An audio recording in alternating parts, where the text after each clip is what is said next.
Movie की शुरुआत yuan नामी लड़की से होती है जो स्कूल के फर्स्ट डे अपनी क्लास ढूंढते हुए काफी परेशान नजर आती है। इसी परेशानी में चलते हुए वो हमारे हीरो जियांग से टकरा जाती है। जियांग एक तीर से दो शिकार करते हुए पहले युआन को गिरने से बचाता है और फिर फोन को पकड़ने लगता है, लेकिन युआन उसकी ये कोशिश नाकाम बनाते हुए उसका सहारा लेने को उसे पकड़ती है और यही दोनों की किस हो जाती है। किस के शौक में जियांग को जमीन पर लावारिसों की तरह गिरे अपना फोन की परवाह नहीं रहती, लेकिन युआन उसके फोन को गिरे देखकर उससे सॉरी करने लगती है। जियांग उसे कोई भी जवाब दिए बगैर वहाँ से चला जाता है तो युआन पीछे से उसकी पिक्चर्स लेने लगती है क्योंकि उसे वो काफी अच्छा लगा था। नेक्स्ट सीन में युआन स्कूल असेंबली में होती है जब प्रिंसिपल स्कूल के टॉपर को स्पीच के लिए बुलाते हैं, जहाँ 200 IQ वाले जियांग को देखकर युआन उसके प्यार में पूरी तरह पागल हो जाती है। लेकिन युआन अकेली बंदी नहीं थी जो जियांग के पीछे पागल थी, बल्कि पूरे स्कूल की लड़कियां जियांग की दीवानी होती हैं। एक तो वो हैंडसम और फिर जीनियस और टॉपर भी, इसलिए वो जहाँ भी जाता है लड़कियों की पूरी फौज उसके पीछे पहुँच जाती है। अब पूरे स्कूल में ये बात फैल जाती है कि जियांग का उसकी क्लास फेलो से अफेयर है और ये सुनकर युआन बहुत हर्ट होती है। वो इस बात को अपनी दोस्त से शेयर कर रही थी जब उसका क्लास फेलो जिन उसकी थोड़ी सी बात सुनकर कुछ और ही समझता है। जिन युआन को पसंद करता था और इस खुशफहमी में होता है कि युआन उसके बारे में बात कर रही है, इसलिए वो युआन को मोटिवेट करता है कि उसे जिस किसी से भी प्यार है फौरन जाकर उससे कन्फेस कर ले।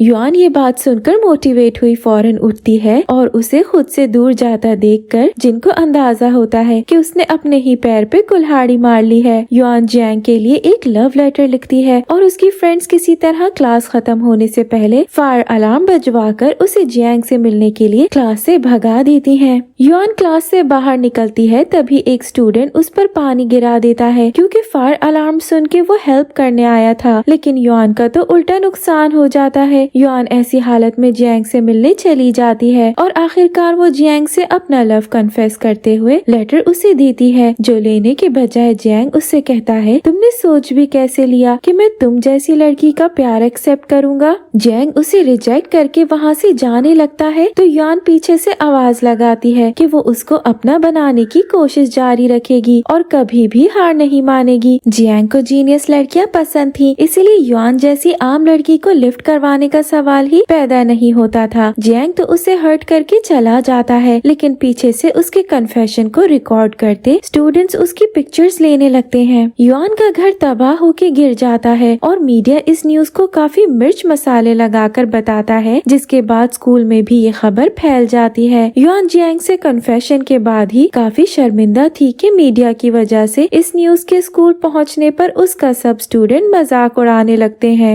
दूसरी तरफ उसके फ्रेंड्स उसके घर की कंस्ट्रक्शन के लिए स्कूल से फंड जमा कर रहे थे, जिस पर युआन बेचारी मुंह छुपाती फिरती है, लेकिन दोस्त तो आखिर दोस्त होते हैं। वो युआन को मुंह भी छुपाने नहीं देते और युआन की शक्ल सबको दिखा दिखा के फंड्स लेते हैं। उसी वक्त जियांग भी वहाँ आ जाता है तो युआन के दोस्त इस सब का जिम्मेदार जियांग को बना देते हैं। वो हैरान परेशान पूछता है कि युआन का घर गिरने में मेरी क्या गलती है, ये तो युआन के डैड की गलती है जिन्होंने ऐसा घर लिया। युआन से अपने डैड की बुराई बर्दाश्त नहीं होती और वो उसके सामने आकर पूछती है तुम क्या समझते हो, तुम सबसे सुपीरियर हो इसीलिए कोई तुम्हारा मुकाबला नहीं कर सकता। जियांग जिससे खुद पर काफी कॉन्फिडेंस था वो कहता है मेरा मुकाबला तुम तो नहीं कर सकती क्योंकि पढ़ाई तुम्हारे बस की बात नहीं है। उसकी ये बात युआन को काफी जोर से लगती है और वो इमोशनल होकर कहती है ठीक है मैं भी तुम्हें तुम्हारी तरह टॉप 100 में आकर दिखाऊंगी। ये सुनकर युआन के दोस्त उसे समझाने लगते हैं कि इतनी लंबी मत छोड़ो जिसे पूरा ना करने पर कल को किसी को मुंह दिखाने के काबिल ही ना रहो, लेकिन युआन किसी की नहीं सुनती और सबके सामने स्पीकर में ये अनाउंस कर देती है। युआन के डैड के दोस्त उनके घर गिरने की न्यूज देखकर उन्हें अपने घर बुला लेते हैं, जहाँ पहुँचने पर अंकल आंटी युआन का काफी अच्छा वेलकम करते हैं, लेकिन उसी वक्त उनका छोटा बेटा युआन को देखकर कहता है मैं नहीं चाहता ये डम लड़की मेरे घर में रहे। उसकी बात पर आंटी उसे एक लगाती है और युआन से कहती है ये और इसका भाई बहुत स्मार्ट होने की वजह से अपने अलावा किसी को इंसान नहीं समझते और इसीलिए मैं इन दोनों से बहुत तंग हूँ। अपने बेटों से तंग आंटी युआन के आने पर बहुत खुश होती है और उसका रूम भी अपनी पसंद से डेकोरेट करवाती है। आंटी को तो युआन इतनी अच्छी लगती है कि वो उसे अपनी बहू बनाने को भी तैयार हो जाती हैं। लेकिन यहाँ युआन उनको बताती है कि वो किसी और को पसंद करती है और उससे रिजेक्ट भी हो चुकी है। लेकिन आप जानते हैं मदर्स जब एक बार कोई रिश्ता डिसाइड कर लें तो उस रिश्ते को होने से दुनिया की कोई ताकत नहीं रोक सकती। अब हम देखते हैं कि युआन ने अपनी सब चीजों पर जैंग की फोटोज बनवाई हुई हैं। इवन उसने अपने पिलो और ब्लैंकेट पर भी जैंग की पिक्चर्स बनवाई हुई थी। शायद वो इसी तरह उसे अपने साथ फील करके खुश हो लेती थी। ऐसे ही वो ब्लैंकेट लेकर लेटी होती है जब उसे जैंग की आवाज आती है कि तुम मेरी पिक्चर्स का मिसयूज कर रही हो। युआन हैरान होकर उसे देखती है। फिर उसे याद आता है कि इसने तो मुझे रिजेक्ट किया हुआ है, तो वो उसे डांटती है कि तुम्हें आने से पहले नॉक करना चाहिए। जैंग कहता है मैं अपने ही रूम में नॉक करके क्यों आऊंगा। इसके साथ ही वो उसे अपने रूम से निकालने लगता है, लेकिन हर जगह अपनी पिक्चर्स देखकर खुद ही वहाँ से चला जाता है। नेक्स्ट डे जैंग अपनी साइकिल पर स्कूल जाने लगता है जब उसकी मॉम युआन को भी साथ ले जाने का कहती है। एक्चुअली आंटी उन दोनों की सेटिंग करवाने की कोशिश कर रही थी और जैंग को भी मॉम की बात मानते हुए उसे साथ ले जाना ही पड़ता है। युआन उसके साथ बहुत खुश होती है, लेकिन जैंग का मूड काफी खराब होता है। इसलिए जब युआन उसे डरते डरते पकड़ती है तो जैंग गुस्से से उसे वहीं उतार देता है। साथ ही वार्न भी करता है कि स्कूल में किसी को हमारे साथ रहने का पता नहीं चलना चाहिए। जैंग युआन से मिलने आता है तो युआन उसके पास आकर पूरे नखरे से पूछती है तुम यहाँ क्या कर रहे हो, तुमने खुद ही तो मुझे स्कूल में मिलने से मना किया था और अब खुद आ गए हो। जैंग उसे वीडियो दिखाता है कि ये मुझे क्यों भेजी है, इसे अभी डिलीट करो। लेकिन युआन इस मौके का फायदा उठाकर ब्लैकमेल करती है कि तुम मुझे एग्जाम्स तक पढ़ा दो, फिर मैं तुम्हारी ये डांस वीडियो डिलीट कर दूंगी। जैंग समझ जाता है कि युआन जो कह रही है वो कर भी सकती है, इसीलिए वो उसे पढ़ाने को तैयार हो जाता है। लेकिन युआन को पढ़ाते हुए जैंग को अंदाजा हो जाता है कि उसे पढ़ाना कितना मुश्किल काम है, क्योंकि उसके बेसिक पॉइंट्स ही क्लियर नहीं होते। जैंग युआन को काफी मेहनत से पढ़ा रहा होता है और उसकी मेहनत की वजह से युआन भी पढ़ाई में तेज होने लगती है। एक दिन जैंग युआन को पढ़ाते हुए सो जाता है। ये देखकर जान छूट जाने पर खुश होती युआन पढ़ाई छोड़कर जैंग के पास आकर उसे देखने लगती है और ऐसे ही सो जाती है। मॉम उन दोनों के लिए स्नैक्स बनाकर लाती है, लेकिन उन दोनों को ऐसे सोता देखकर उन्हें इतना अच्छा लगता है कि वो उनकी पिक्चर ले लेती हैं। एग्जाम्स हो जाते हैं और जैंग के साथ साथ इस बार युआन के एग्जाम्स भी काफी अच्छे होते हैं, जिस वजह से वो होपफुल थी कि वो टॉप 100 में जगह बना लेगी। और फिर रिजल्ट आते ही सबके मुंह हैरत से खुले रह जाते हैं कि युआन भी टॉप 100 में जैंग को ज्वाइन कर चुकी है। उसकी कामयाबी पर जहां उसके दोस्त इज्जत बच जाने पर खुश होते हैं, वहीं जैंग भी खुश होता है कि उसकी मेहनत रंग ले आई। स्पोर्ट्स डे पर युआन की तरफ जिन की अफेक्शन देखकर मॉम उन दोनों की पिक्चर वायरल कर देती है, जिस पर पूरे स्कूल में युआन और जैंग की बातें होने लगती हैं। ये देखकर जिन जैंग से लड़ने लगता है तो युआन अपने दोस्त जिन की साइड लेते हुए जैंग को बातें सुनाती है, जिस पर जैंग का दोस्त युआन की जैंग से लव कन्फेशन वाली वीडियो मेन स्क्रीन पर चला देता है। सबको अपना मजाक बनाता देखकर युआन गुस्से में जैंग की डांस वाली वीडियो चला देती है, तो जैंग युआन को वहाँ से छत पर लाकर इस हरकत की वजह पूछता है। मतलब वजह तो सामने थी, लेकिन वो शायद कोई एक्सक्यूज सुनना चाहता था। युआन उसे कहती है मुझे तुम्हें पसंद करने पर अफसोस है और जल्द ही मैं कॉलेज जाने वाली हूँ, जहाँ मैं एक हैंडसम लड़का पसंद करके उसे फंसा लूंगी। अब जैसा कि आप जानते हैं जैंग को खुद पर कुछ ज्यादा ही कॉन्फिडेंस होता है। वो युआन की बात पर उसे किस करता है और कहता है किसी को पसंद कर सकती हो तो कर लो। दूसरी तरफ मॉम उन दोनों की शादी की प्लानिंग करते हुए काफी आगे निकल जाती हैं और उनके बेबीज का भी सोच लेती हैं। युआन ये देखकर उन्हें साफ मना कर देती है, लेकिन मॉम उसे समझाती है कि तुम्हारे आने पर जैंग काफी बदल गया है, इसलिए उस पर गिव अप मत करो। उनकी बातों में आकर युआन एक बार फिर जैंग के लिए ख्वाब सजाने लगती है। जैंग का यूनिवर्सिटी एडमिशन के लिए एग्जाम होता है तो युआन भी जैंग के साथ ही उसकी मोरल सपोर्ट के लिए जाती है, लेकिन उधर वो टेंशन से बेहोश हो जाती है तो जैंग को एग्जाम छोड़कर उसकी सपोर्ट को आना पड़ता है। युआन को घर में होश आता है तो उसे जैंग के डैड की डांटने की आवाज आ रही होती है, जो जैंग को एग्जाम ना देने पर क्लास ले रहे थे। जैंग उनकी डांट सुनकर चला जाता है तो युआन डैड के पास जाकर उन्हें बताती है कि ये जैंग की नहीं बल्कि मेरी गलती थी। इसके बाद युआन जैंग को ढूंढने बाहर आती है तो वो उसे कहीं नजर नहीं आता। युआन को लगता है उसने डैड की डांट से हर्ट होकर पानी में कूदकर सुसाइड कर ली है। इस सोच के साथ ही युआन रोना पीटना डाल डाल देती है। तभी उसे जैंग की आवाज आती है कि तुम इतना जोर से क्यों रो रही हो, मेरी नींद खराब कर दी। ये देखकर युआन उससे सॉरी करती है कि मेरी वजह से तुम्हारी जिंदगी में सब बर्बाद हो गया, लेकिन जैंग उसे कहता है मुझे तुम्हारे साथ जिंदगी ज्यादा मजे की लगती है, वरना इससे पहले तो मेरी जिंदगी में कोई प्रॉब्लम नहीं थी। जैंग डैड की डांट पर अपने बल पर कुछ बनने घर छोड़कर चला जाता है। जैंग डॉक्टर बन जाता है और युआन उसके घर का पता लगाकर उसके लिए खाना लेकर आती है। जब उसे जैंग के साथ कोई और लड़की उसी घर में नजर आती है और वो ये देखकर काफी अपसेट हो जाती है। फिर वो नेक्स्ट डे जिन को साथ लेकर जैंग का पीछा करती है तो जैंग उसी लड़की के साथ होता है और दोनों काफी क्लोज खड़े होते हैं। ये देखकर युआन का दिल जल भुनकर कोयला हो जाता है और वो गुस्से में बेचारे जिन को ही टांग मार देती है,